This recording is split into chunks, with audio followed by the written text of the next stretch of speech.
Good morning students. आज हम history में फर्स्ट लेसन करेंगे। हमारे फर्स्ट लेसन का नाम है फ्रांसीसी क्रांति। हमारा फर्स्ट क्वेश्चन है, फ्रांस में क्रांति की शुरुआत किन परिस्थितियों में हुई? जो कोई भी घटना होती है वो अचानक नहीं होती, उसके लिए कोई ना कोई परिस्थितियां जिम्मेवार होती है। तो उसी तरह हमारा क्वेश्चन है, फ्रांसीसी क्रांति के लिए उत्तरदायी परिस्थितियों का वर्णन करना है। जो फ्रांसीसी क्रांति है वो आधुनिक यूरोप के इतिहास की महानतम घटना थी। यानी कि आज जो यूरोप है उसके इतिहास का देखें तो उसमें एक महान घटना थी। इसका आरंभ भले ही 1789 ईस्वी में हुआ था, परंतु इसकी पृष्ठभूमि बहुत पहले से ही तैयार हो गई थी। यानी कि फ्रांस में राजा था, उसके दरबारी, सेना के अधिकारी तथा चर्च के पादरी थे, वो जनसाधारण का खून चूस रहे थे, उनके ऊपर बहुत अत्याचार कर रहे थे।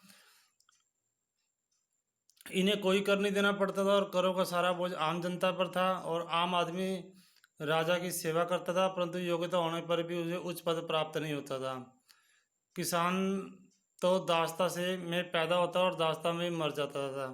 और 1789 ईस्वी में स्थिति और भी ज़्यादा गंभीर होगी, जिसके कारण क्रांति भड़क उठी। इसकी कुछ परिस्थितियाँ ऐसी थी जिनका वर्णन इस प्रकार है।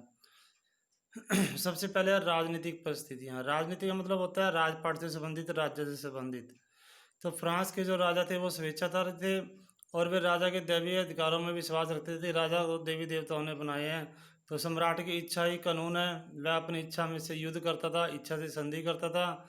सम्राट लुई 14वां था, तो वो तो ये कहता था मैं ही राज्य हूँ, यानी कि सम्राट ही राज्य है। दूसरा, कर बहुत ज़्यादा थे और ये मुख्यतः जनसाधारण आम जनता को देने पड़ते थे। दरबारी और सामंत करों से मुक्त थे। राज्य में सैनिक तथा अन्य पद पैतृक थे, यानी खानदानी चलते थे, उन्हें बेचा भी जा सकता था। सेना में बड़ा ही असंतोष था और शासन में बहुत ज़्यादा भ्रष्टाचार फैला हुआ था। हमारी नेक्स्ट परिस्थिति है सामाजिक परिस्थिति। सामाजिक परिस्थिति में होता है उस टाइम का समाज कैसा था। तो फ्रांस में मुख्य रूप से 3 श्रेणियाँ थी, उच्च श्रेणी, मध्यम श्रेणी और निम्न श्रेणी। जो उस श्रेणी में जो अधिकारयुक्त बड़े बड़े सामंत, पादरी आदि आते थे, उन्हें कोई कर नहीं देना पड़ता था।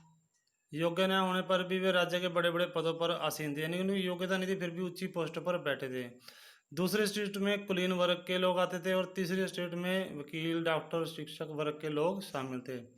योग्यता होने पर भी वे लोग राज्य के उच्च पदों से वंचित थे। जनसाधारण भी इसी वर्ग में आते थे। उन्हें राज्य को कर देना पड़ता था और चर्च को भी कर देना पड़ता था। उनसे बेगार, बेगार का मतलब होता है बिना वेतन के काम करवाया जाता था और उन्हीं वर्णों में उनका शोषण भी होता था। फिर है आर्थिक परिस्थितियाँ।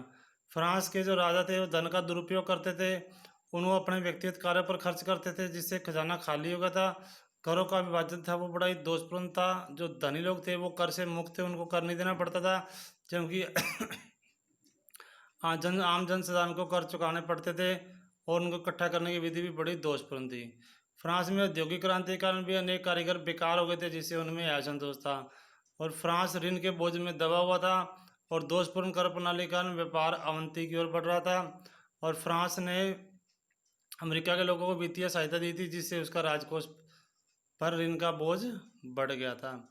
फिर है दार्शनिकों का योग। दार्शनिक होता है जो उस स्थिति के समय के हालात के बारे में बताते हैं, भी उनके जो दूर की सोच थे उनके क्या योगदान था।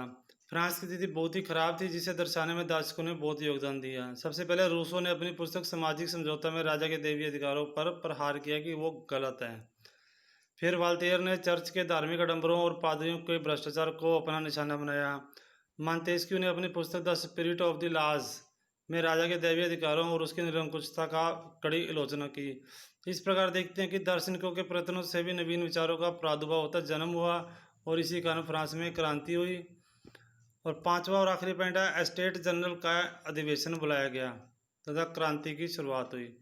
फ्रांसीसी क्रांति का तत्कालीन कारण था कि एस्टेट जनरल का अधिवेशन बुलाया जाना था। अधिवेशन बुलाए जाने के बाद जनसाधारण के प्रतिनिधियों ने राजा के सामने अपनी कुछ मांगे रखी कि एस्टेट जनरल में तीनों सदनों को संयुक्त बैठक बुलाई थी, लेकिन राजा ने ऐसा करने से मना कर दिया। तो सभी टेनिस कोर्ट में इकट्ठा हुए और उन्होंने नवीन संविधान बनाने की घोषणा कर दी। इसी बीच राजा ने अपने जनता के प्रतिनिधियों की मांग को स्वीकार कर लिया और एस्टेट जनरल में पहले अधिवेशन में क्रांति का बिगुल बज गया। ये हमारे फ्रांसीसी क्रांति के सभी कारण थे। आपने इसको फिर नोटबुक में लिखना है और इसको अच्छे से लर्न करना है। ओके।